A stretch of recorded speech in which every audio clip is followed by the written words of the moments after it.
Welcome to the My Muscle Podcast. I'm joined with Ahmed. And we've got teen bodybuilding sensation on today, Will Chicomb. Will, how are you, man? Yeah, I'm all good. Thank you guys for having me on. Excited to be. It's a pleasure, bro. It's a pleasure, excited man. to be Don't worry. the first guest on The this. first guest, man. So We can't wait, bro. We can't wait, man. Obviously, we've got all of us here, all from Warsaw. Yep. of course, Yeah, of course. Of course, Born man. and bred. Yeah. I wasn't born there. You were born there, actually. Nah. Where were you born? London, Oh, in London. London. Yeah. Whereabouts? North London, in a town called Sudbury, and then I lived there till I was 10 years old, and then I moved to Birmingham. Fairs, All man. right. Fairs, fairs, So fairs. not born and bred. Not born and bred. Bred, Ah. but not born. We're not born, man. Yeah. Fairs, bro. Fairs. Anyway. So anyway, let's just get straight into it, man. Yeah. How's your training been, man? Yeah, my training's been good. Same old, just Keeping it simple. yes, Yeah. as Yeah, it's man. always been. Let's just start from the basics, bro. How did you how did you get into bodybuilding? So basically, how I got into bodybuilding is I first started going to the gym first. Yeah. The first time I went to the gym was at 15 years old. Yeah. And how I got there is just like, it was just another day after school, and like I was walking back home and I saw the nearest gym, which was close to my school, which was at the time and still is called Foundry Gym. Oh yeah. So I'd walk past there every day, and then one day, for some strange reason, I went home, got changed, and then I just joined the gym. And I went there, just had a mess about session. It wasn't really, nothing was proper like was training. yeah, It was I know what you like mean. going on the treadmill for 10 minutes, then doing everything. But at the end of it, I kind of felt a sense of accomplishment for it, and I felt that this is something I enjoyed. So it literally just started from there.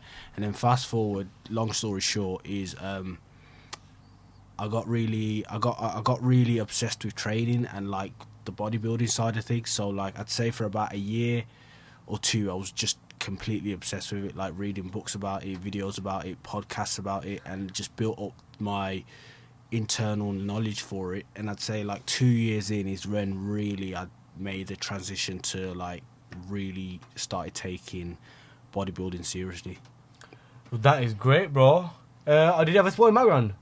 Sporting background, no. I tested out a few different sports such as like boxing, football, but nothing really stuck with me because I don't think I had the mindset for it at the time. Yeah, I had the physical capabilities for it for sure, but I think mentally I wasn't switched on. I was just a bit. If I was being honest, too immature and just not focused. But if I stuck to something, I know that whatever it was at the time, I could have been something. Could have very been something. Was Yeah. see, I hear that from a lot of people, man. Like, Yeah.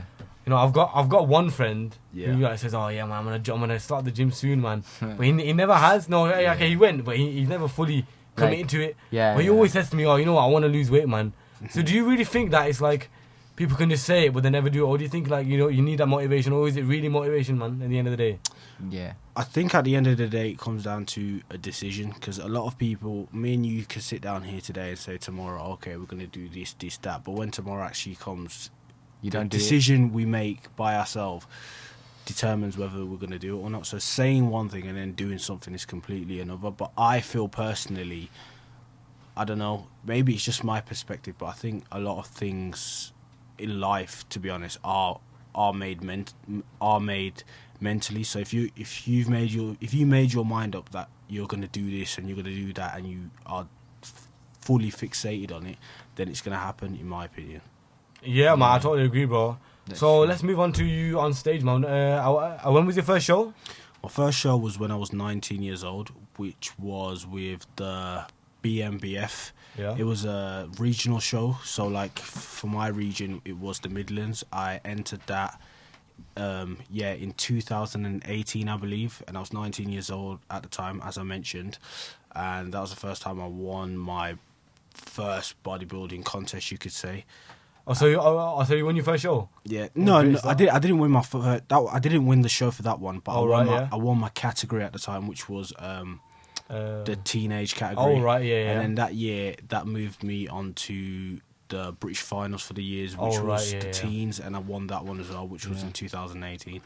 So shows. How does it work, man? So you got the regionals, and then you Yeah. got the British finals. Yeah. And if you win the Britishes, do you just stop there, or does it carry on? No, basically, majority of federations now is how it works is like you could qualify regionally, so it's kind of like just a small show in an area. So like, I'll give you an example of the BMBF how they do it. They have like Southern show, which is down in London. They have the Midland show, which is obviously around the Birmingham area, and they have the Northern show, which is up in like Newcastle or Manchester or something. And then once they've got their regional shows out the way, they then move on to the British finals, where like all the people who have qualified from the regional shows go to the British finals, and then out of that show, the British finals, you can find out who the best in the country is, and then from there you can then go on to the World Championships, which is that's kind of like the final stage for The final stage, really. Yeah. So when people talk about getting the pro card,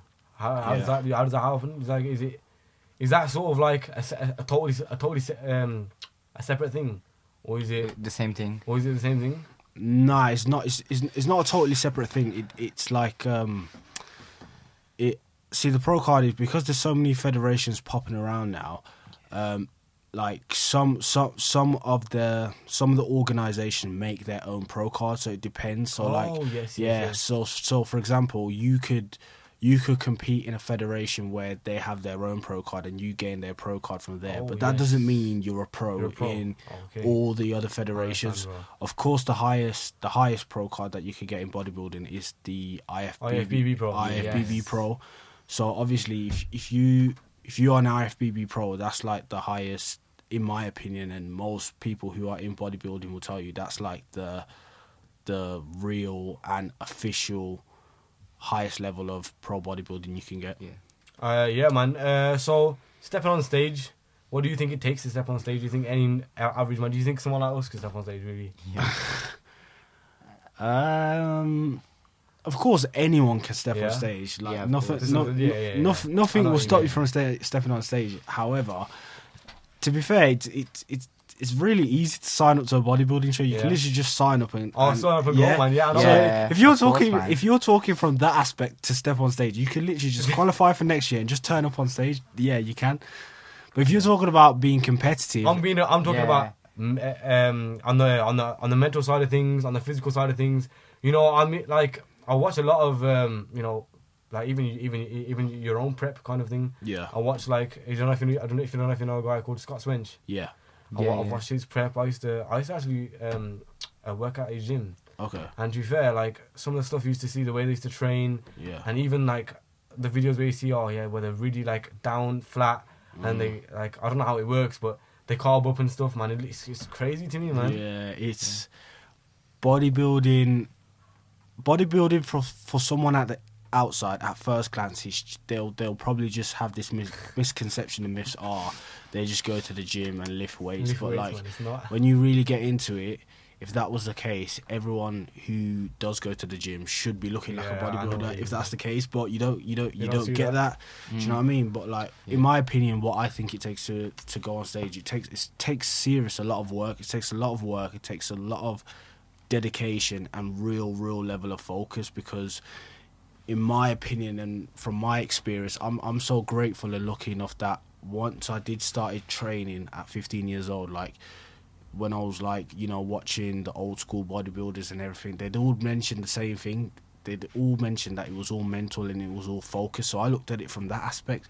So like the first 2-3 years I started training, like even the group of friends I have around now, which I still had around then, they can even vouch for this. There was like, they was training at the time, but they were just normal gym goers. But like for me at the time when I started training, when I was at my early years, like I was so like focused and dialed in, and they was like, bro, why are you so serious in the gym? I'm not saying I wasn't cracking a smile here and then, but like I knew that if I wanted to eventually get to the goal of where I wanted to go, which was to be a bodybuilder when I was older. This is when I was a teenager. I was thinking, listen, these years I'm making the most out of them. I'm not coming in messing around taking photos. Well, I am taking photos, but like I'm not coming around having a Chat.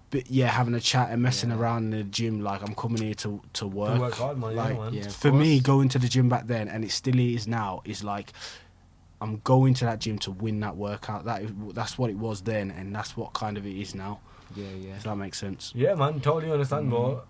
So the stages of prep, how does it work? Obviously, I think you have your off season. Obviously, Yeah. you come off from the off season. Yeah. And you've got a lot more muscle tissue on you, obviously. Yeah. And then I think you slowly decrease the calories slowly, and then you get to a couple of days out. Yeah. And I think you carb up or something, and it Yeah. helps you look a bit more fuller. Yeah. Everything, man. How does it work?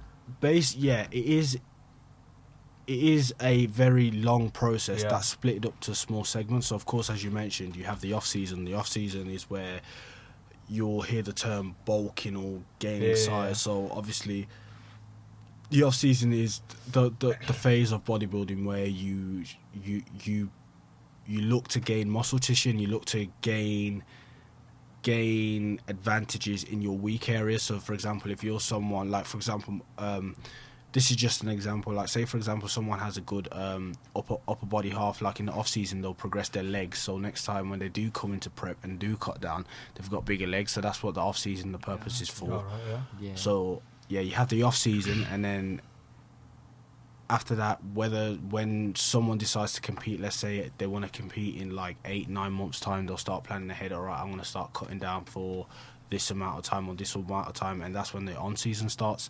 So as you mentioned there for that as well, the on season is when you start decreasing your calories and you try to basically get to a low percentage of body fat possible to show everything that's visible. to show everything that you've been working on, and that's basically it. And then some people, well, I like to add a it depends. Some people say it's not, but like, I like to add a maintenance phase as well, because I believe, I don't know, it depends on your goal. So like right now for me, I believe I'm in a maintenance phase. Yeah, I've heard that before. Because I've just come out from a show. And don't get me wrong, some people do go straight from a show and go straight into another off season, which is fair enough. I'm not saying you can't do that. I've done that in the past, but like, it depends, because I feel like I sometimes live a normal life as well. I don't want to be. I don't want to be constantly thinking, oh, I'm on season, oh, I'm off season. Like right now, I'm in a maintenance phase. But don't get me wrong. Once I do go into my off season, I'm going into my off season. Do you know what I mean? So it's kind of like I'm still training 5 times a week now. I'm still, relatively training very hard in the gym, but I'm not aiming to, gain muscle. If I do gain muscle, then fair enough. And I'm not aiming to cut down, if that makes sense. So the teen class, I think it's 17 to 23, and I think you're on the brim of that, aren't you? No, the teen class finishes, I think it caps off at 19 years old. 19? Yeah. But the juniors is basically under 23. Oh, right, yeah. Right. So after that, where does it go? It just goes to normal open physique, classic physique, is it? No, so basically after that it depends. Some people will either go to an open weight class where they will be split into 3 different classes, whether that's, I don't know, sometimes it's like lightweight, middleweight, and heavyweights, or sometimes some other federations have like classic physique or any other what's it called? You get like short, tall, and medium. Different classes. So it depends what the person wants to go into, to be honest. Oh, that's great, bro. That's great, man. What in the end caused you to like say, oh, yeah, you know what, I want to compete, man? Like, it was something that like you really felt that you wanted to do at the start. Or It wasn't. Believe it or not, it was actually like my friend at the time. We was at the gym, and we was at the gym one time. He was like, because at the time we was training, I think I was like 2 years or 3 years into the gym, and like I'd made significant progress at the time, and it was like your progress is sick, like you should actually compete. And like he used to say it, and I'd be like, I'm not ready for it. Because in my head I was like, I'm nowhere near where I wanted to be. Obviously, that being me, I just put it off for a bit.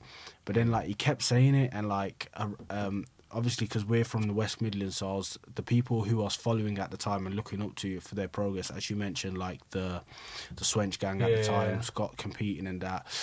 that kind of motivated me to compete. So obviously I knew I couldn't hang with them guys. So I was thinking at the time as a teenager, like, what category would suit me best? And that's when I found out the teen category within the BMBF. And when I was 18 or 19 at the time, I went forward with that and just thought, you know what, I'm gonna just give it a chance and see what happens. And then I just fully got engulfed into bodybuilding, to be honest. How did the gym change your outlook on life, man? So, like, you know, there's your lifestyle. Your lifestyle, man. Yeah. Obviously, you have your gym lifestyle, but then that motivation, what am I looking for, man? That discipline. Yeah. How does it kind of rub off into other things? It's the gym for me. Honestly, it's been huge. Like, it's had a huge impact on my life. Like, before, I'll just put it into context for viewers and just for people who obviously don't know my background or my story. But like, before the gym, I was like, I wouldn't say a naughty kid or a naughty child, but like, I had no sense of direction. So because of that no sense of direction at the time, it was very easy for me to get caught up in the wrong crowd and to do the sort of stuff that I really shouldn't have been doing at the time, and hanging around with people that I really shouldn't be hanging around with, because I had no, I wouldn't say, I've always been very ambitious, but I just didn't have anywhere to direct that, because I've always known since as a kid, like, once I do something, like, I do something with 100%, and if I don't have anything to do, that always seems to be when trouble seems to find me, if that makes sense. So before the gym, a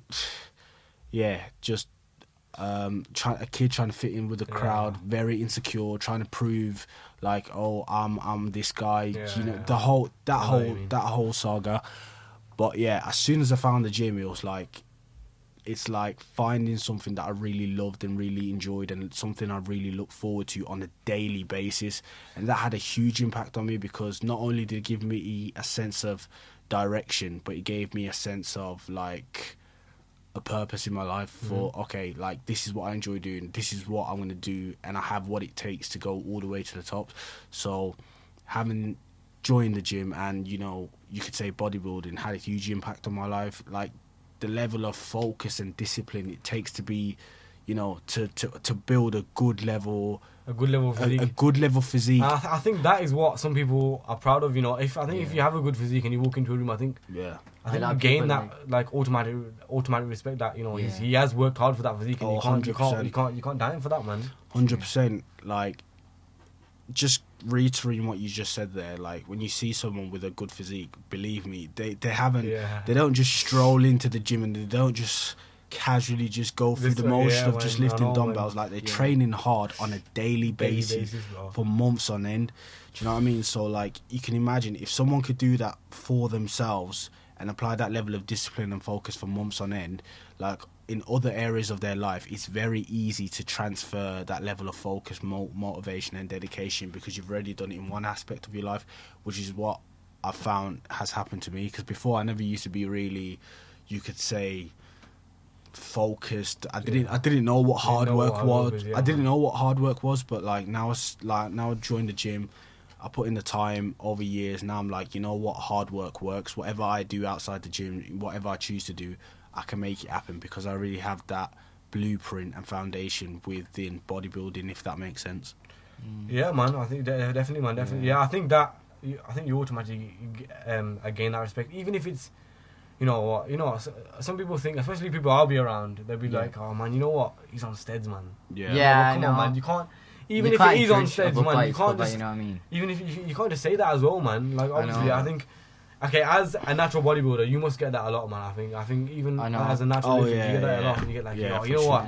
He's on steads, man. Or for sure. And even like, even I hear this a lot, and I'm not coming out and saying it like that. I'm saying it in a way that, you know what, I hate a lot, and I hear that. I was listening to, someone called Timon King. It sounds familiar. I probably know his face. He does a podcast, you know what, basically identical to ours, and it's three guys. Yeah. And they came out with a question, and they were like, oh yeah, man, you know what, I hear a lot that he has a good physique, but oh man, he's black, man. Like, what, man? It's not Yeah, like I you know. think like Yeah. that it's automatically good genes, or they have, you know what, or they automatically have this kind of size, man. It's not. It's not. It doesn't make sense to me, bro. Or did you get that a lot, man? Yeah, for sure. But it's like I always tell people, okay, It doesn't make sense, man. Like it's Yeah. just. not that it doesn't make sense. It's like, okay, you could have good genetics, but good genetics doesn't get you up at 6 a.m. in the morning to go gym. Good genetics does. That's Good true. That's true, bro. Good That is so genetics true. doesn't make you go underneath a bench press and max out your complete effort to you know, because you know when some people are training in the gym, they're training at like 20-30%. 30%, man. Yeah. Good genetics doesn't automatically make you train at 100%. Training in bodybuilding, or you know, just working out in the gym, in you could say on a broad spectrum, is a skill. And people who are accused of having good genetics all seem to have this one component. They all seem to be able to train very hard and very effectively and be very disciplined and be very focused. So it's, I don't know, maybe it is these people with good genetics who somehow have this high level of focus, motivation, dedication, and a high level of effort in output. But I don't know, it depends.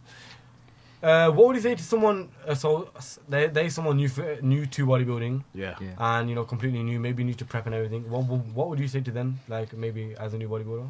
I'd say aside from the enormous amount of information you get from social media nowadays, you know, from Instagram, TikTok, and just I call it now, it's just over information.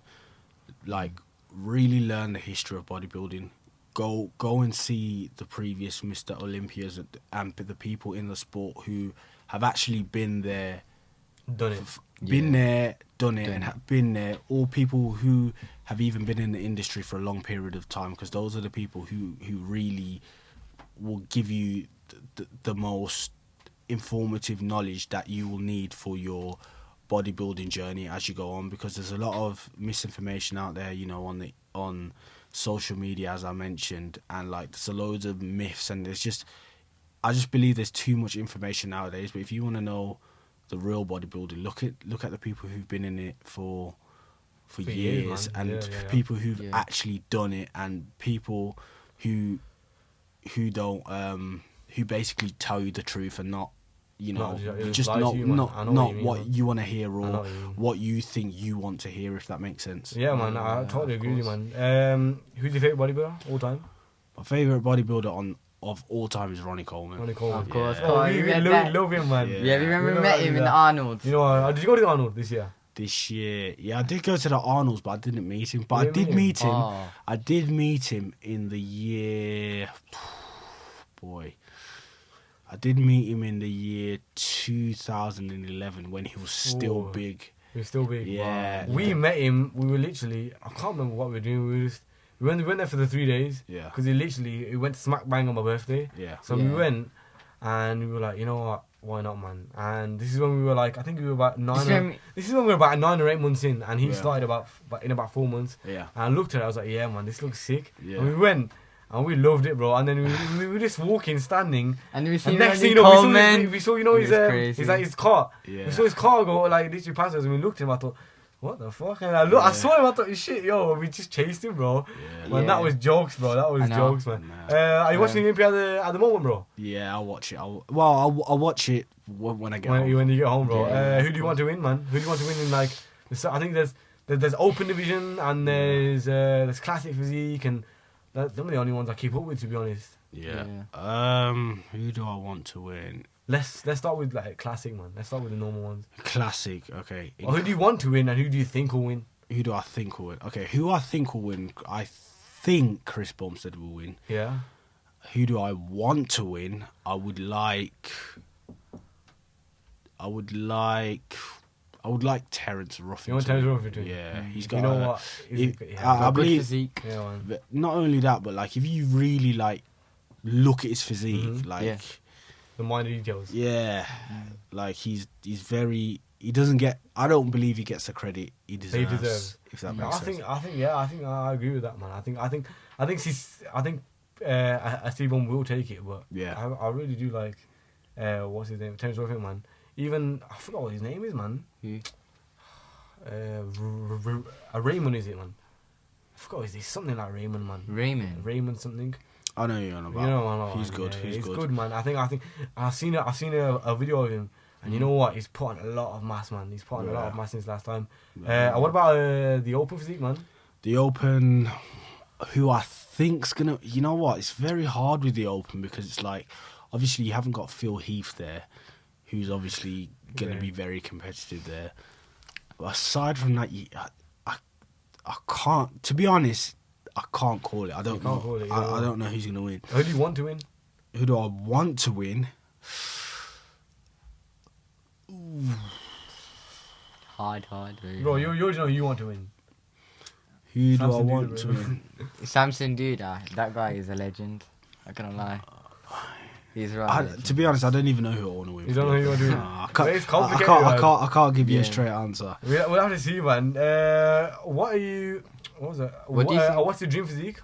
My dream physique. Mm-hmm. My dream physique is something along the classic, like the classic line. Oh yeah. So something everywhere, like. Yeah, but like if I could, so for example, I'll give you like if I had like Terrence's physique, but scaled up to my frame. That's what I would like to go for, or even Chris Bumstead's physique. Like he's got a wicked physique. Probably could do with better arms, but I feel like if I could scale that or work my ways towards that, that would probably be my dream physique. I wouldn't want to be like the open guys. That's for me. That's too big for you. Nah, that's too big. So it's like I know, man. I was looking at, man. Like I think people prefer aesthetics over mass. Man. Oh, for sure. Like it's like. What about you? Would you prefer mass or you prefer aesthetics? Aesthetics, yeah, for sure. I know some people that just I like to. They don't care, man. I like to move around, on a daily basis. On a daily basis. Yeah, I don't want to be. You want to be just walking out, you can't fit in the chair or. Yeah, I definitely respect it, and it's great to look at, but to have it on a daily basis, I don't think it's sustainable for me. What's life going to be like for you post bodybuilding? It's a long way away, man. It's a long way away. You see, we were thinking like maybe open your own gym or something, man. Yeah. I don't know, because with bodybuilding you can compete as long as you want. I know there's like 60-year-old classes or something, man. I don't know what it's called, but I've seen it somewhere, man. Not even that, but I believe like bodybuilders, like I feel like personally most bodybuilders peak around like mid-30s to like probably to your early 40s. So for me that's a long way away. So I couldn't even tell you, to be honest, but I don't know, probably on a beach somewhere, just chilling, just enjoying life and just still lifting. Still lifting. Hopefully, man. You see, I know like the guy, like I used to work for that. I used to work at a gym in St. Coldfield, and he was a former bodybuilder, and I think he's hitting. He's only just retired. And to be fair, I'm not gonna lie, he's done really well for himself, man. He's got his own meal prep company. He's got his own gym. He's got two actually. And to be fair, it's like his gym equipment's he's really good, man. You know what I mean? He's got. Or do you like? This is a controversy. Do you care if your gym has like good equipment? Like good equipment. Is it in like? I'm not in a good equipment saying like it works, but as in like high pure like a bodybuilding equipment. Like how you get like Nautilus and you get like Prime and you get like all like the stuff you'd find in like in a pure gym or something. Like the OG that kind of equipment.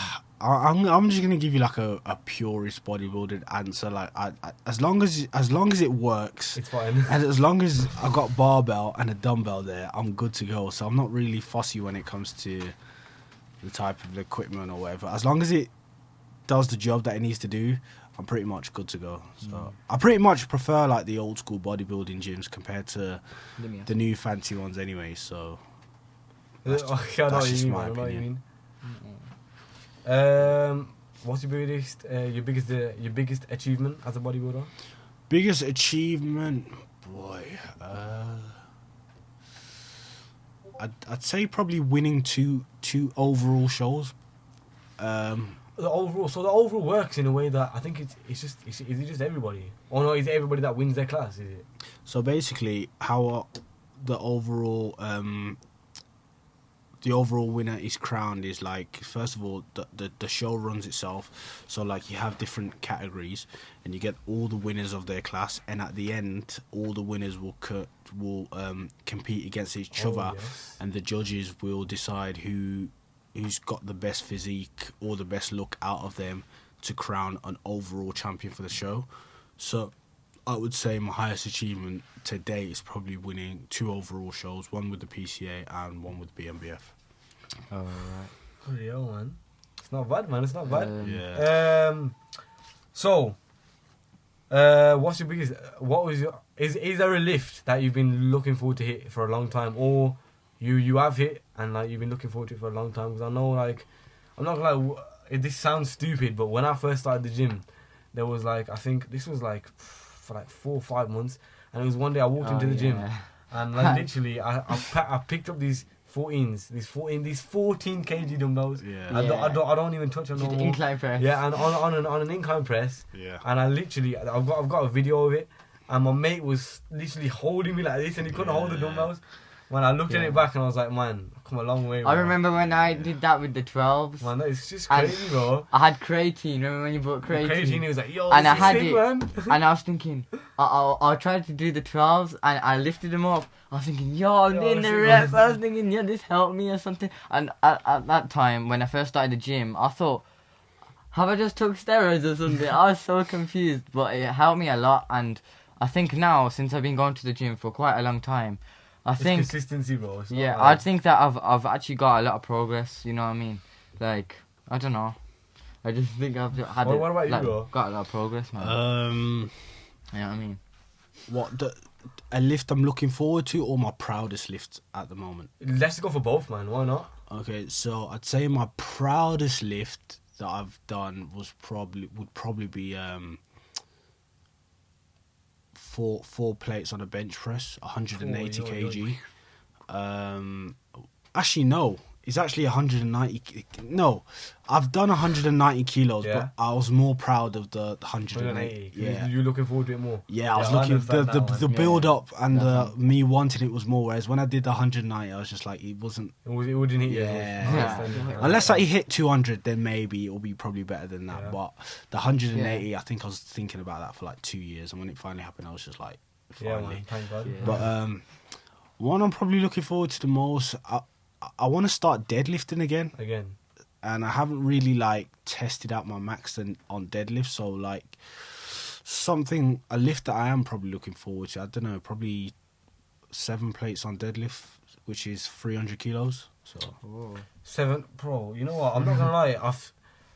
I see so much like a controversy around deadlifts, man. Like I don't know what it is. Like I see some people saying, yeah, it's great, man. It's great for like. Building what do you say, like a density in the back, or is it like is it good or is it bad, man? Like coming from you. Well, I've never seen someone deadlift who has like let me rephrase that. I've never seen someone deadlift properly with a bad back, so that kind of closes the case for me, because every time I've seen someone deadlift or someone with a really good back, they've always had a very good strong deadlift game in their training program. So it's very hard for me to sit there and say that deadlifts don't build you, dense erectors and dense traps and a dense mid back. So. Let's move aside from bodybuilding into it. But lifting as a whole, do you think? Look, or would you consider bodybuilding as like a lonely sport? Some would say that it's like. I know, because you just lift weights. I'm not sure, man. Obviously I see it as. To be fair, I see it as a great sport, man. I think of bodybuilding, like going to the gym. I find it kind of fun. You know what I mean? Like, I think everyone, everyone has that. Because like when I first started gym, when you told me to start and all my family told me to start, like I thought it would kind of be kind of boring because all you do is lift weights. You know what I mean? Man. But when you usually get like, as soon as you start going for like 2-3 months, like I did, I found it kind of fun. because I just like built my way, like how I could like how much you could bench press and you know what I mean, incline press and deadlift. So it's kind of fun, you know what I mean. But I find it kind of fun, you know, not gonna lie. But yeah. Is it a lonely sport? I don't know. I feel like it depends on the person. I feel personally it depends on the person, because you get some people who like they'll have like 2 or 3 friends that are like hardcore, like obsessed with bodybuilding, and like even though it's 3 of them or whatever, when they train it's 100%. So in that case it's not really a lonely sport. But then you'll get some people like myself who I'd say for me is probably a lonely sport, because I actually prefer training on my own. On your own. So I believe for that answer it depends on the person, in my opinion. What makes the ideal a training partner for you? The ideal training partner for me is someone, not much, just I don't really care how much you lift or whatever you're strong. I mean, the main thing is you're giving it 100%, because no matter what you can lift, if I see someone lifting 100%, that means on their, I like to call it on their effort, on an effort scale, they're working at 100%, even though let's say they're only benching like 10 kg aside, whereas compared to me, I could be benching like 3 plates aside, but on an effort scale, I'm only working at 70%. So if I see someone working 100%, that will motivate me to, you know, level up my game. But what else I also look for in a training partner is extreme level of focus, because I feel like that in gyms nowadays is being compromised for, you know, the social media aspects, the talking in the gym, like I'm not saying that I'm not a sociable person in the gym or whatever, but like I see the gym as a place to progress, and anything outside of that is kind of like, well, what's the point? What's the point of coming here? If I wanted to have a chat with you, I could have organised somewhere for us to go and have food. Do you know what I mean? Do you think your gym partner should, I don't know how to say, I won't say lie to you, but you think that they should be honest with you, as in a way, like, 100%. you know what? I would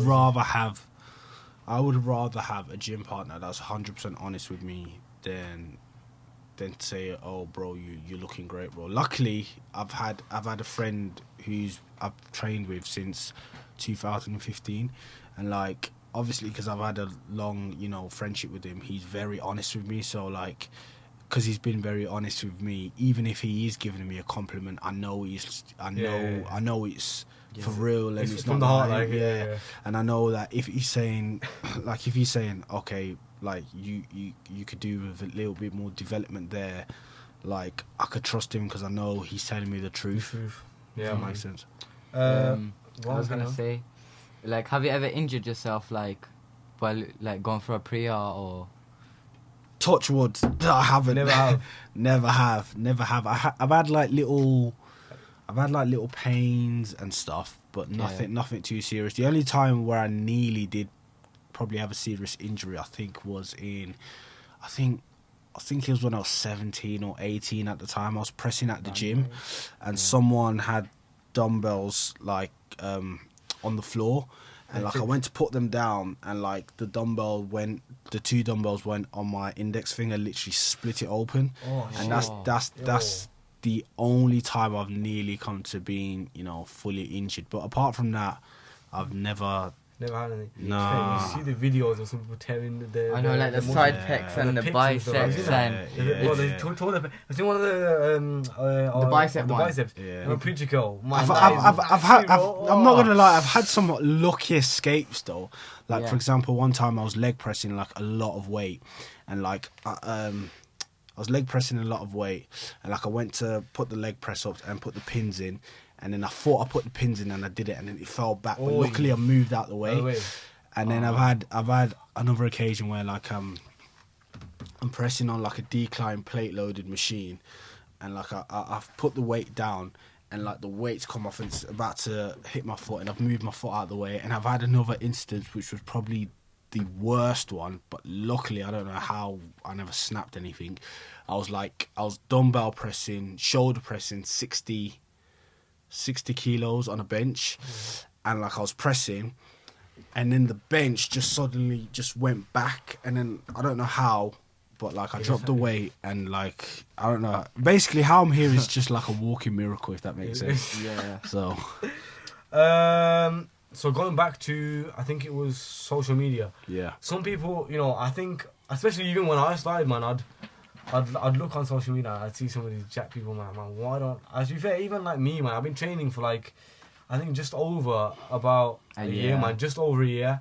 And even from the start, I wasn't consistent with it, and even like, I didn't understand the concept, the concept of it, like the mind-muscle connection, like even like this bit, man, even like other nutritional side of it. Yeah. I never used to eat properly or anything, man. I know. I used to just go to the gym and just go to sleep, man. It wasn't a thing I used to think about.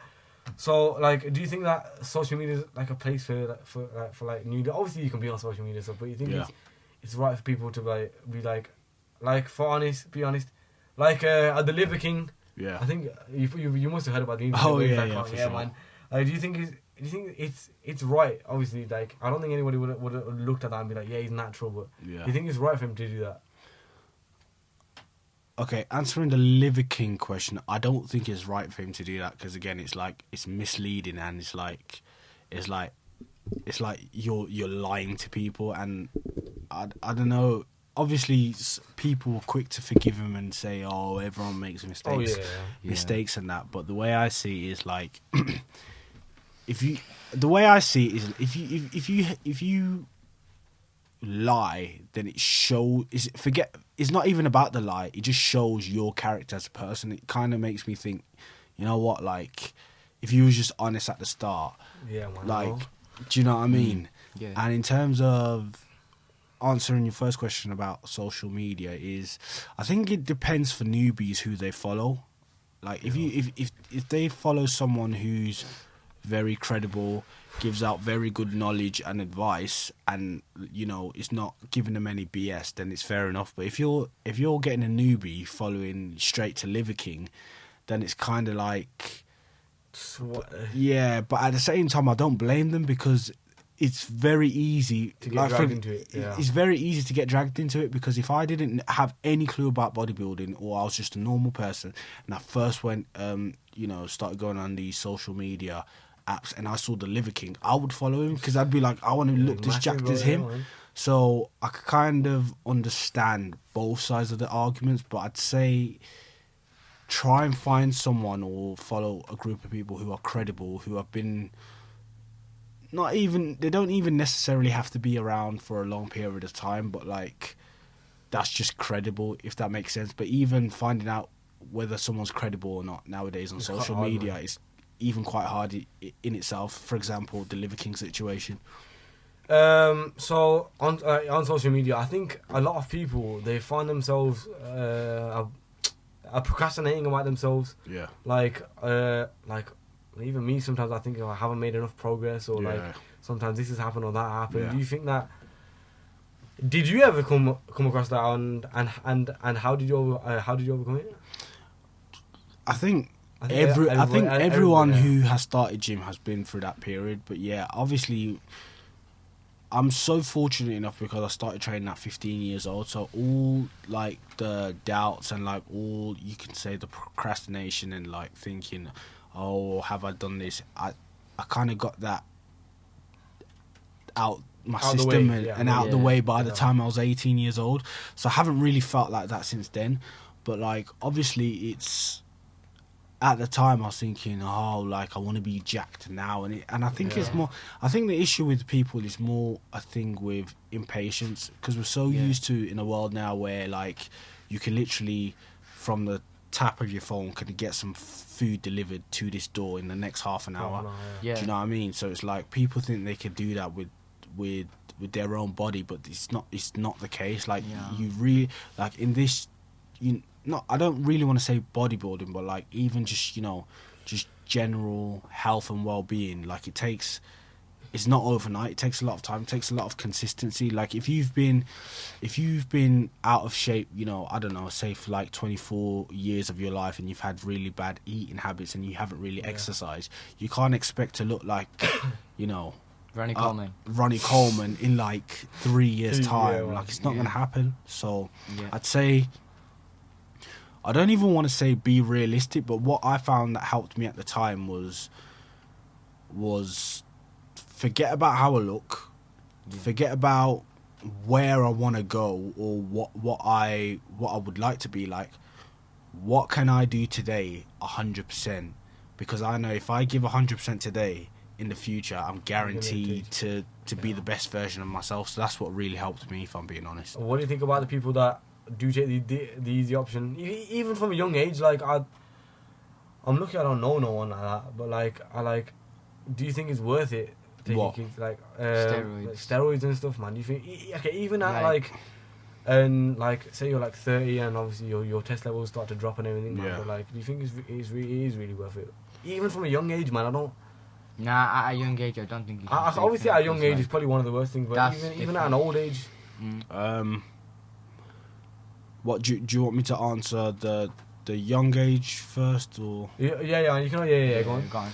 So from my perspective, has always been like, if you're just a normal gym goer and you have no reason to compete in bodybuilding or no reason to compete in a sport where performance enhancing drug is used, I see zero benefits as to using performance enhancing drugs or steroids, you could say, because it's like you're literally taking them for you could kind of say vanity in a way, for no reason at all, in my opinion.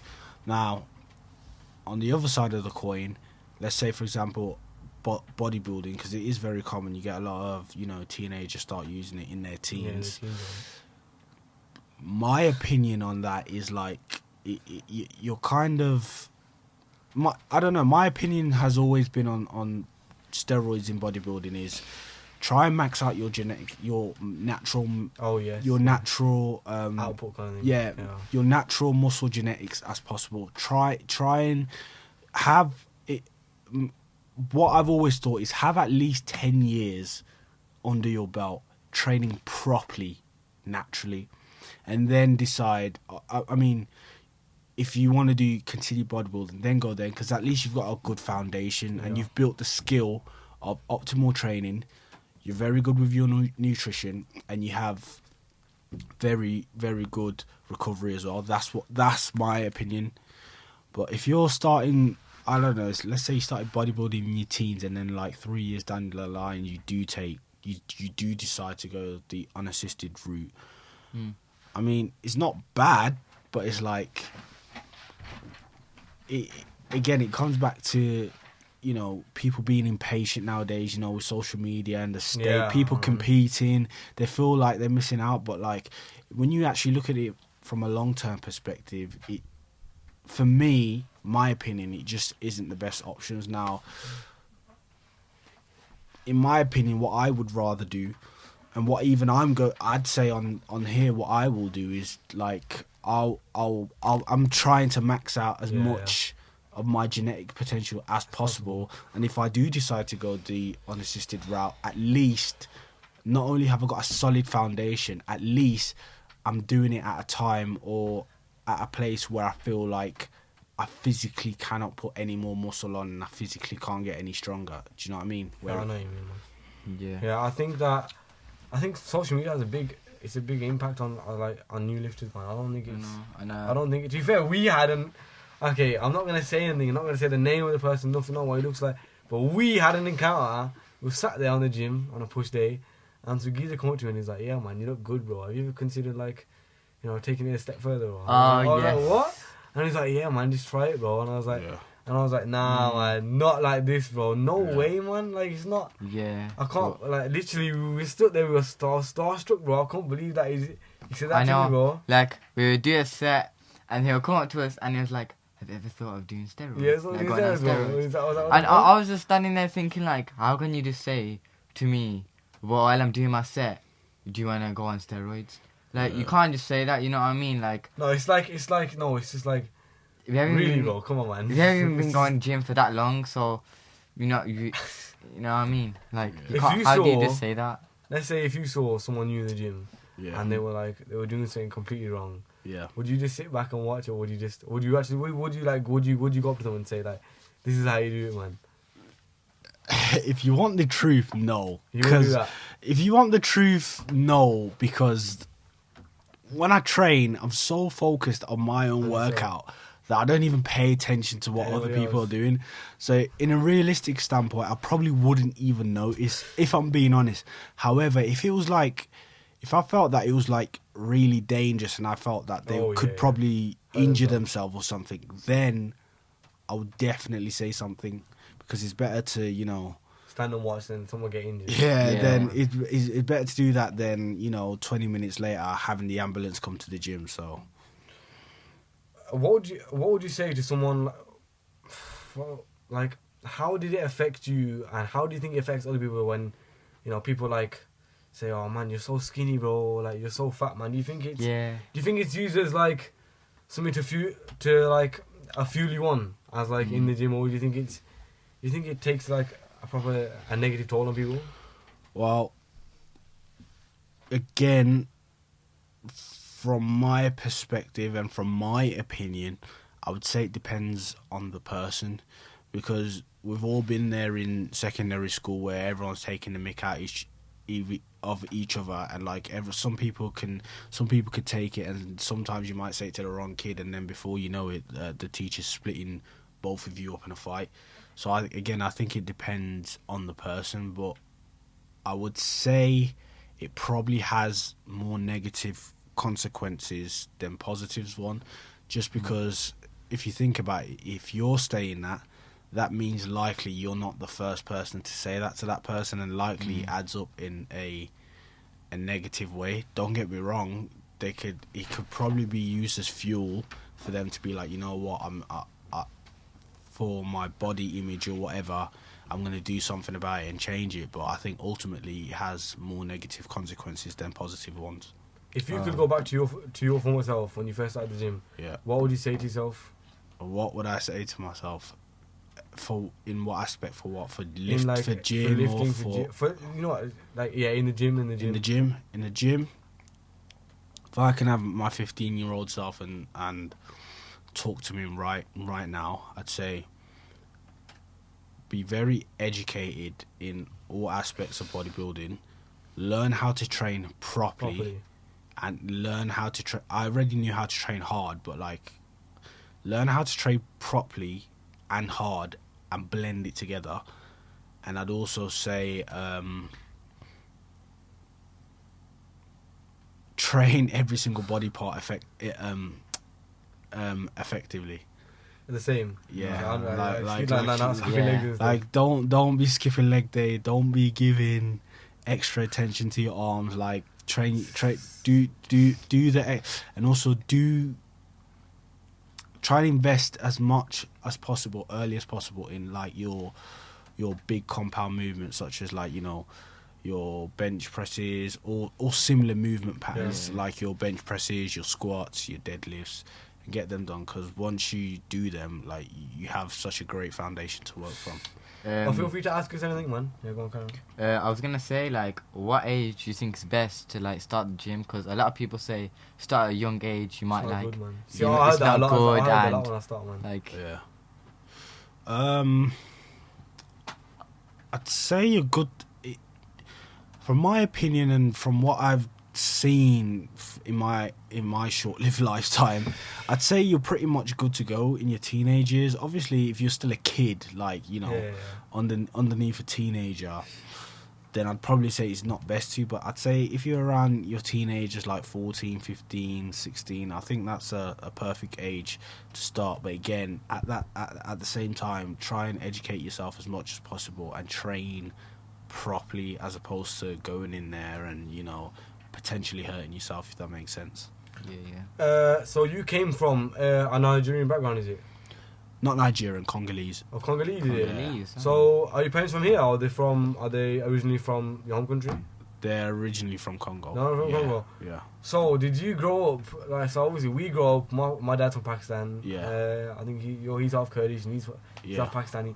But I don't grow up eating like are nutritional foods. Yeah. Like not nutrition. Like I grew up eating like, not saying like this, but like bro, not like rice and curry and stuff, bro. So it's not like.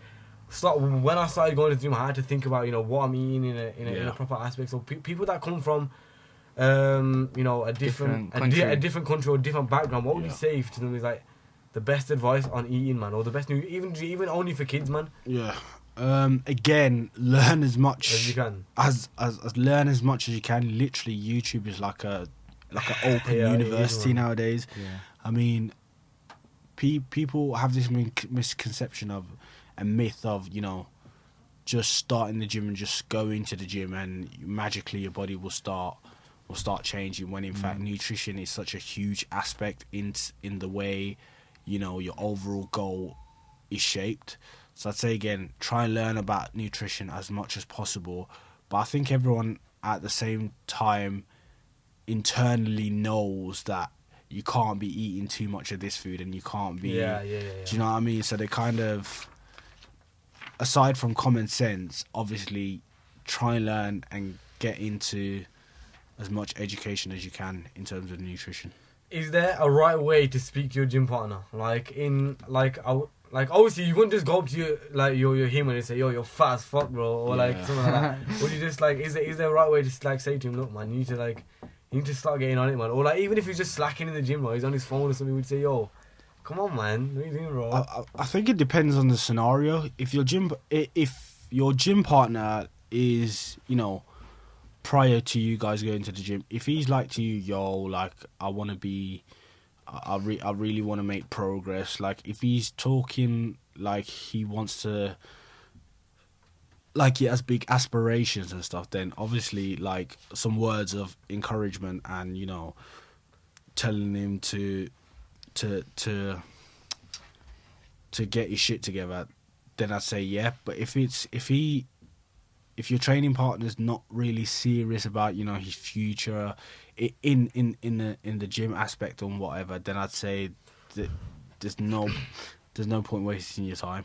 Do you know what I mean? What's your favourite body part to train in the gym? And why? Ooh, okay. It's so since I've started training, it's changed as the years have gone on.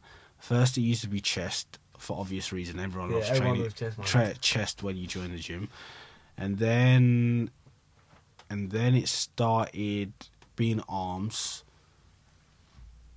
But now it's actually legs. I really enjoy it. Yeah, I love training legs. So there's a lot of people, man. A lot of people love training legs on as well. I mean, I never used to at the start. It was my least favourite body part at the start. But as I've been going and the years I've been going, like you just can't beat a good leg day, especially if you add in something like squats in there and like you're really having like a good mental motivated day that day. Like you can't beat a good leg day in my opinion. But I also like training back as well, but if I had to pick one between the two, I'd probably say I enjoy training legs the most right now. Alright. Yo, you hate legs, bro. I don't like them. You hate legs, man. Maybe. Like, we walk into the gym and he'd be like, man, I'll be like, I'll be that to me. I won't change today, but like legs, man. I'll be like, fuck, hack squats. Yeah. Nah, man, not today. Nah, the hack squats burn, man. But you gotta think about it, man. A couple of years down the line, you don't want to be that person with a huge, big upper body and small legs. Yeah, and you don't want to be. Think about it. All the bodybuilders now who have big, great set of legs, like they'll all tell you, like they had to work. They had to work for them. There's no getting around them. What do you think's like? I don't know, like the best like things to do to grow your legs. The best, workouts, like. I'd say, obviously. I'd say just the basic stuff, to be honest, but I think it's more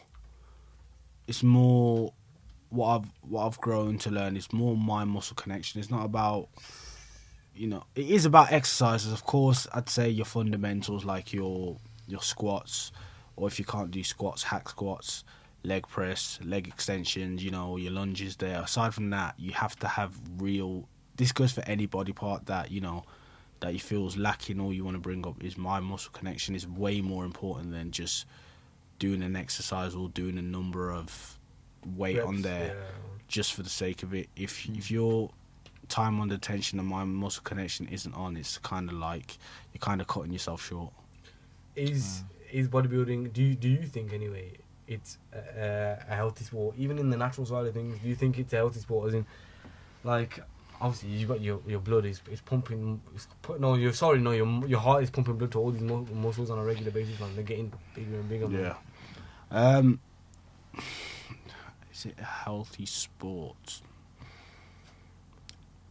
To be fair, like someone would say to me, or like, no, not to me, but to someone like you, they'd look at you and be like, man, look at me, man, you must be really healthy. But like, on the realistic side of things, do you really think it's like packing on this much muscle is good for you?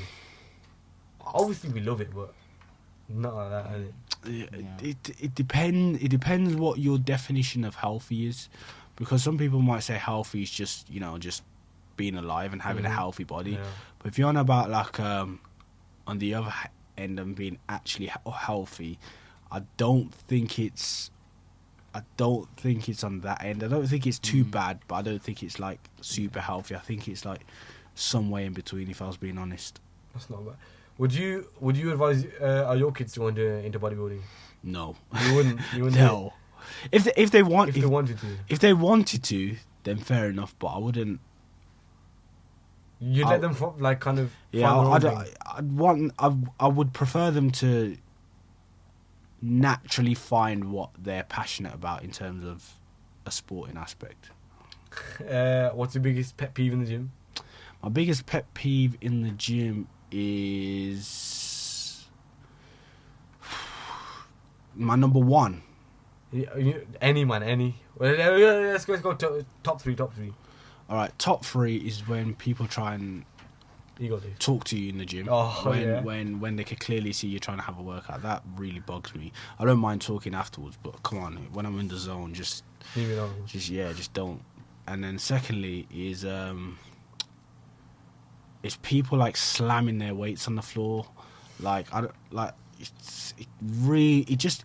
for some reason it's always irritated me. Like sometimes like people might be taking their weights off like a barbell or something and just slam it on the floor, or like they might be doing a set of dumbbells. Don't get me wrong, like I get sometimes like people do drop it, but I'm talking about people who like intentionally slam it to make it seem as if they're someone they're not.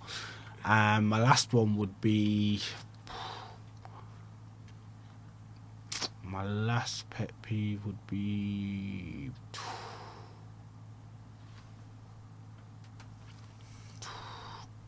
that's all I can think of. That's it.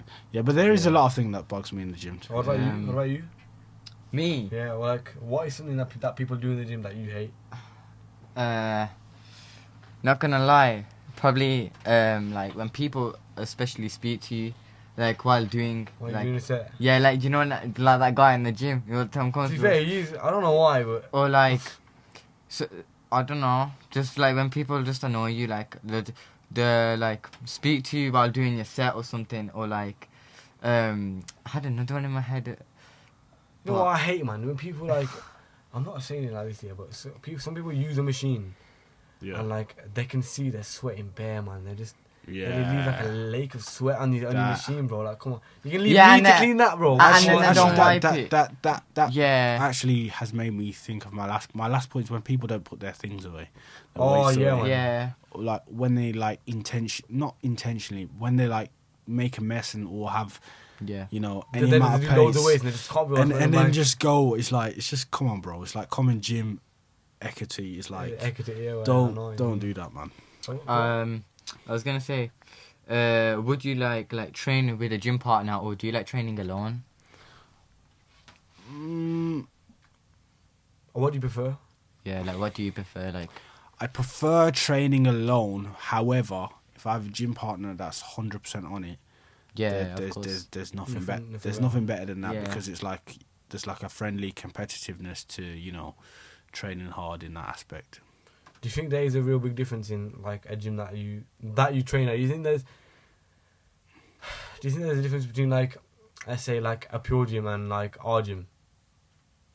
100%. You think 100%? Yeah. You think that it makes a really big difference? Yeah. I think that it makes a difference on your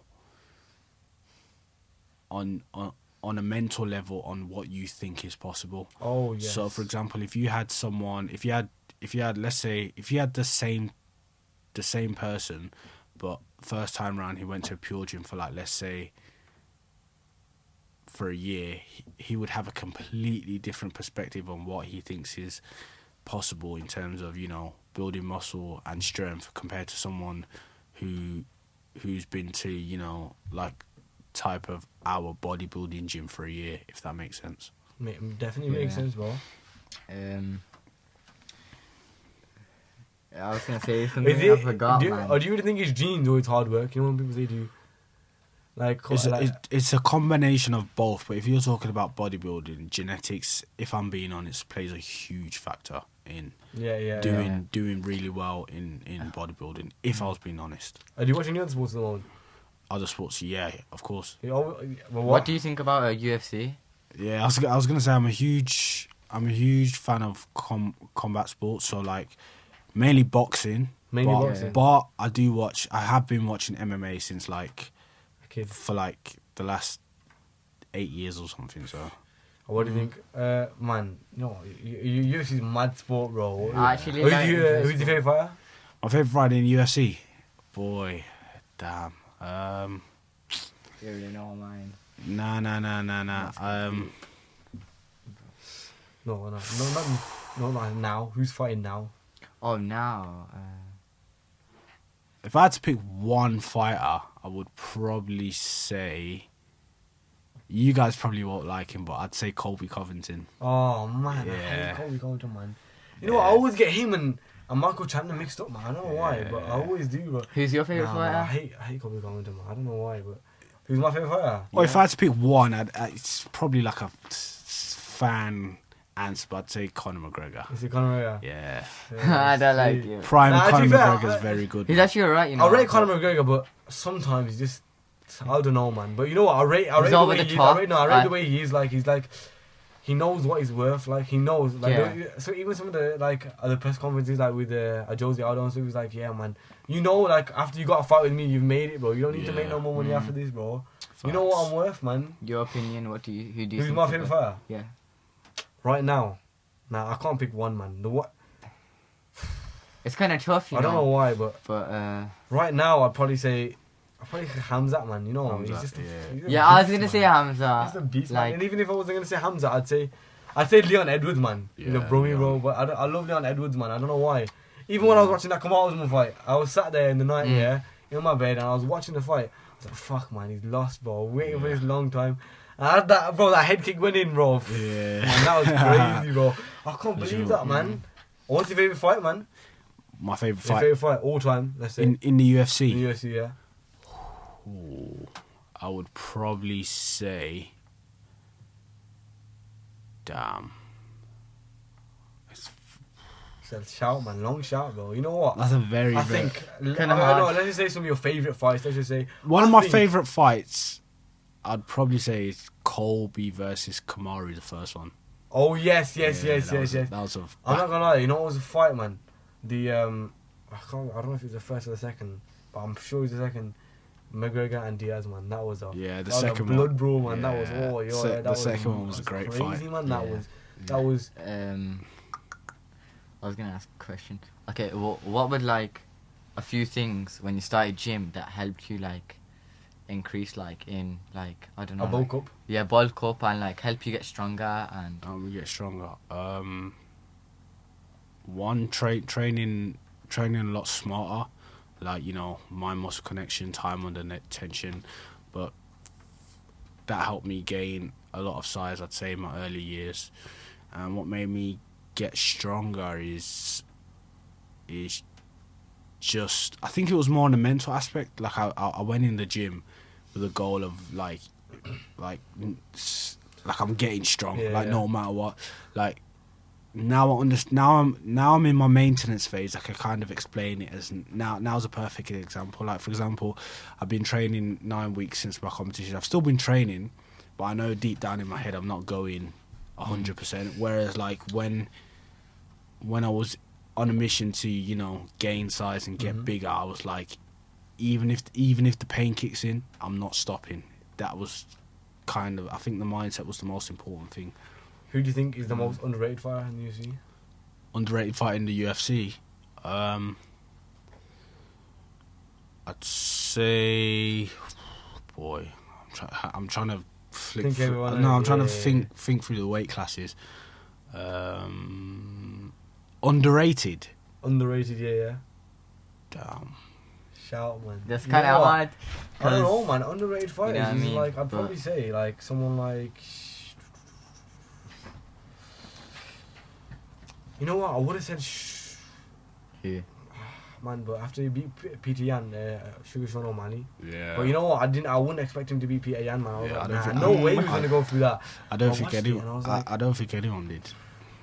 crazy. Well, underrated. I can't really think of one right now, if I'm being honest. What do you think of Paddy Pimblett? Did you watch his fight? Yeah. Or do you think he won really? You want me to? I want you to. Do I think he won? Do you think he won? I don't think he won the fight. No, I think he won. Nah. Man, that was. I couldn't believe that, man. You know what I asked you? Guy, but John Jones is gonna return soon, man. What do you think of that? I think he's gonna fight. Returning at heavyweight. Stipe. Is it Stipe? No. It's Ngannou, isn't it? I think. Why It's someone, man. He's fighting Ngannou, same man. And I saw it and I was like, yo, it's time for the comeback, man. It's time for the comeback, bro. Yeah. John Jones is the GOAT, man. John Jones is the GOAT, bro. He's I don't have anything to say about him. He's just that good. What do you think of the? To be fair, I didn't expect either Adesanya to lose. I think it wasn't even that long ago. To be fair, it was only like a month ago or so. And he fought Alex Pereira, was it? Man, Yeah. I couldn't believe that. I couldn't believe he lost, bro. I didn't expect him to lose, man. I thought he'd reign that division for a long time, bro. Yeah. I was gonna ask something about split, like you know how you. What do you think is the best split for training? I don't think there's a best split. You I think- think the best split is one you can be the most consistent and effective with over a long period of time. That's my opinion. Oh, yeah, man, definitely, bro. What do you think, like when people like they go 5 times a day, but they train different body part like every day? My honest opinion in that's Oh, you mean like a bro split? Yeah, like when they do like chest yes, one day, yes, back, legs. Oh, I arms. thought you meant go to the gym 5 times in a day. No, not like that. Like Oh, like during like the week they do like chest, then back. so like then a typical bro split. Yeah. I don't think anything of it, because it's clearly proven, like over history. If you look at you have some bodybuilders who've had that split and have built great level of physique. Now the level of effort and intensity they put into that one session for each body part per week is substantially huge and a lot compared to what most people would think they put, if that makes sense. Okay. How important is it to track your calories or track your nutrition as a whole? Oh, It's 100%. It's key. Yeah, 100% key. See, I know someone that just you know what, I eat whatever I want, man, and somehow I'll just get big, man. I know I'm eating enough, man, but how important really is it, bro? I'd say it's like, I'd say training's like 30%. I'd say nutrition's like 70%, because without any direction in your nutrition, you don't know for certain that, for example, in a bulking phase, that you're 1, eating enough calories, 2, that the calories that you are eating, you don't know whether you get enough calories or not, and secondly, it's like, okay, yes, you can eat whatever you want, but it's like, again, you can't really be certain, if that makes sense. What's the hardest part about bodybuilding? What do you think is what's the hardest or the worst part about bodybuilding? The hardest part about bodybuilding is consistency. People, like I say, often have the misconception you could just start going gym and then automatically start looking like Mr. Olympia, or start taking performance enhancing drugs and all of a sudden you end up on the Olympia stage. It doesn't work like that. The hardest part about bodybuilding is sticking to the plan, staying consistent, and having the same level of discipline and dedication you had from day one 18 months down the line. Do you think you could ever, like, not date, or do you think, okay, let's say date, man, who do you think that's not into the gym or, like, hates the gym? Yeah. You think you could? You could stand with Yeah, it? my girlfriend had the girlfriend I'm with now at the time when I first met her, she wasn't into gym. What about now? Now she is, Now she is, obviously, because she's around me. But I feel like me personally, my opinion, like the gym's for me. Like it's my thing. I don't expect someone. I don't know. Some people might have different opinions, but I don't expect a partner to have the same interests as me. I kind of prefer it if they have obviously different interests, but obviously I'm not saying they're not fit and healthy. Of course they have to have some level of, you know, discipline in terms of a healthy lifestyle, but they don't have to be like completely, you know, gym obsessed as me. Oh, what's next for you, man? What's in looking at a next show or anything like that? So what's next for me is currently I'm looking forward to my off season starting next year. So I'll probably do that for potentially for 18 months or maybe 24 months. And then maybe, possibly, I want to compete after then. Or I might just take 3 years off, because really I'm looking at bodybuilding at a long-term thing, and I don't really care about... I know these years for me are just like building blocks in a way, because I know once I get to 30, when I'm in my prime bodybuilding years, that's when really... It really kicks in. It really kicks in for me, in my opinion, anyway. Some of the best supplements. What are some of the supplements you recommend for someone like someone like him? For what's your goal? Me? Yeah. Mainly just to get like, I don't know, like to get a physique like you. Yeah, like kind of big, you know what I mean? Yeah. Well, supplements I'd recommend, what have worked for me in my, you know, bulking and muscle gaining phase, I'd say pretty basic, nothing too much. Obviously you have your pre-workouts to obviously make sure you're focused in the gym and that, but I've never really been too big or been too keen on them. But aside from pre-workout, I just have one I really like at the minute is from Optimum Nutrition. It's like amino energy. It's just it has some, I think like 100 or 200 milligrams of caffeine in there. Sometimes I sip that before a workout instead of, you know, having a strong dose of pre-workout. So like that pre-workout, for recovery, obviously your protein, whether you want to have pure protein like isolate, is up to you, but I just prefer standard whey protein. I've been using Optimum Nutrition's, just, you know, the gold standard line. And gaining muscle, off the top of my head, creatine, I've always used that throughout all periods of my training. And I'd say things like EAAs if I don't get enough protein during the day. For example, if I don't finish all my meals for the day, that's what I just say. That's what you do. Yeah, what do you think about some people have like the vitamins?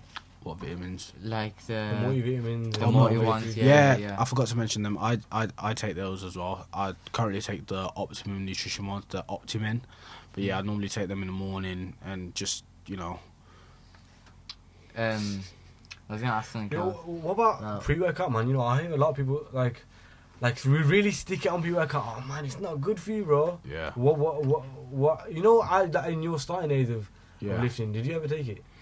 I've never really been like a huge pre-workout user. Like for example, I'll always give the example, like in a month, I'll probably use it like 2 or 5 times in a month.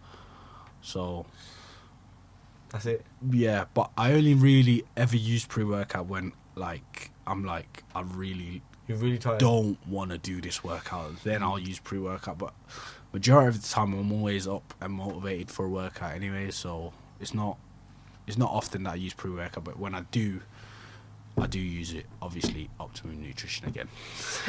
In your opinion, what do you think about like mass gainer? Mass gainer. What, in my opinion? Yeah. In your own opinion, yeah? Yeah. I would opt... My opinion personally, knowing what I know now, with the knowledge I know now, I would rather have a more purer form of protein, such as a whey protein or a whey isolate, and get the rest of my calories for my, my bulking or gaining phase from food, as opposed to, getting that calories from mass gainers. Because with mass gainers, there's a lot of fillers and just a lot of sugar and a lot of, it's not quality. Do you know what I mean? Like, I'd rather get an extra calories from like another chicken and rice meal or something along them lines. Okay. Definitely, man. What do you think about like stuff like ashwagandha and stuff, man? I hear like. To be fair, I've only heard about this recently, man. But I think I'm not gonna lie. One of the key things that I lack in is sleep, man. I don't get enough sleep on anything, man. Especially because I train quite late a lot of the time, man. So like, I think one of the key things I'd always think about anyway, taking ashwagandha just to like help me get that best quality sleep. Well, firstly, you need to sort your sleep out, because that's one of the most important aspects in recovery. And secondly, in regards to that supplements, I've heard it obviously throughout my lifting career, but I generally, hand on heart, don't have a clue what that is or what it does. Yeah, if I was being honest. If you be yeah. I was gonna ask, who is someone you looked up to as a kid? As a kid or in bodybuilding? Let's say both. Let's just say both. Why not? As a kid, I'd say I looked up to.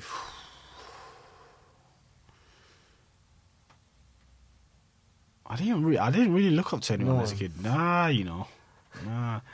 I had an idea. I had like people who I admired. Like who? Who did? I can't even remember. Yeah. I can't even remember. Man. What are, let's say, your meals now? What are your, let's say, so you're in a maintenance phase. Yeah. What are your meals looking like? Just basic. Basically meals. What I was eating on prep, but just a healthier portion. So, for example, in the morning, I'll still have like my oats with whey. I'll have my chicken and rice meals, and then later on during the days, I might have, like sweet potato, chicken breasts, or maybe what I'm liking at the minute is like minced chicken with veg and sweet potato. Sometimes I'll cook it, like the only thing I'll probably change is sometimes I might have like boiled sweet potato, or I might have sweet potato chips which I put in the oven. That's pretty much it. My meals are, I'm such a plain boring bodybuilder that I can eat the same food every day. So yeah, to be fair, that was something that that meal prep company I was talking about is like something I think that they were saying like the bodybuilding nutritional side of things is boring, man. It's like it's the same. It's like, if it's not chicken and rice, it's like you had a little bit of broccoli or something. So it's just boring, man. You know what I mean? Yeah. Don't get me wrong. Sometimes, like over times, like I might want to change it up, and I might want like a specific food. Then I'll like I remember at one point I really. I liked having like stir fry, for example, so I just integrated that into my plan that I was having every day, which was just chicken breast and obviously the stir fry. So do you prefer training in the night or in the afternoon or in the morning? I prefer to train as early, not in the morning, but like in the afternoon. Not after, afternoon, like 1-2 p.m. is probably the most. Or do you think it's like it's better to train then, or do you think it's? I think if you're looking at it from a body, like your body clock standpoint, I think it's more optimal to train not as early as possible, but like early afternoon. I feel like when you get into the evening or late time, you're kind of disrupting with your body's rhythm to for recovery and stuff like that. So. Well, Will, it's been an absolute pleasure, man, having you on here today, man. Yeah. We just about capped it off, man. 1 hour 23 minutes. But you know what? It's been a pleasure, man. We wish you all the best in your bodybuilding career. Obviously, you got long way to go yet. Yeah. And you know what? I wish you all the best, man. Thank you very much for coming on here today, man. No worries. Thank you for making me the first guest on here, and hopefully we could do it again in. Hopefully we could do it again. Maybe a couple 100 episodes or whenever down the line. Well, you know what? I think we'll get you on for like our anniversary episode or something, man. Something like that, man. That's the first episode. That, Why not, man? Why not? That'll be epic. Why not, man? Yeah, why Well, not? thank you very much for coming on today. Thank you very It's much. really appreciated, man. Alright, No wicked. worries.